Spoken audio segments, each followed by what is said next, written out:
Akhil Bharatiya Congress committee की राष्ट्रीय महासचिव प्रियंका गांधी ने हरियाणा विधानसभा चुनाव में जनसभा को संबोधित करते हुए कहा कि नरेंद्र मोदी सरकार पूंजीपतियों की सरकार है।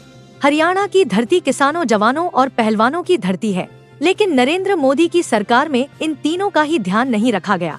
उन्होंने कहा कि जब उत्तर प्रदेश के विधानसभा चुनाव हुए तभी इन तीनों कृषि के काले कानूनों को वापस लिया गया। और आज आपके साथ हर स्तर पर विश्वासघात हो रहा है, हर स्तर पर अन्याय हो रहा है।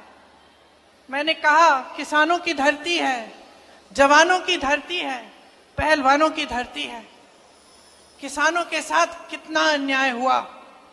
3 काले कानून लाने वाले मोदी जी अपने घर से तब 5 मिनट के लिए बाहर नहीं आ पाए जब आप महीनों से उनके दरवाजे के पास कुछ ही किलोमीटर दूर दिल्ली के बॉर्डर पे खड़े हुए उनसे न्याय मांग रहे थे। वो ऐसे कानून बनाने जा रहे थे जिससे आपके पेटों पे लात पड़ती।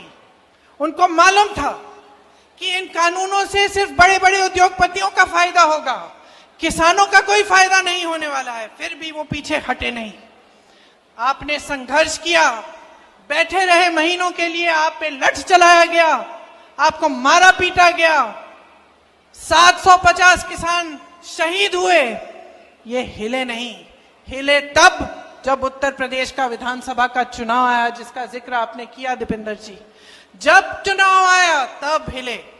तब इनको लगा कि अब चुनाव में मुश्किल हो जाएगी, ये 3 काले कानून हम वापस ले लेते हैं। तो किसानों के साथ इन्होंने सरासर अन्याय किया। एमएसपी की बात करते हैं और फिर उन उपजों पर एमएसपी देते हैं जो आप यहां पे उगाते ही नहीं है। कहते हैं हमने 24 ऐसी चीजें हैं जिन पे 24 फसल हैं जिन पे हमने एमएसपी दिया है, उसमें से 10 तो आप उगाते ही नहीं है यहां हरियाणा में। तो किसको बेवकूफ बना रहे हैं? पूरा देश देख रहा है, देश की जनता देख रही है।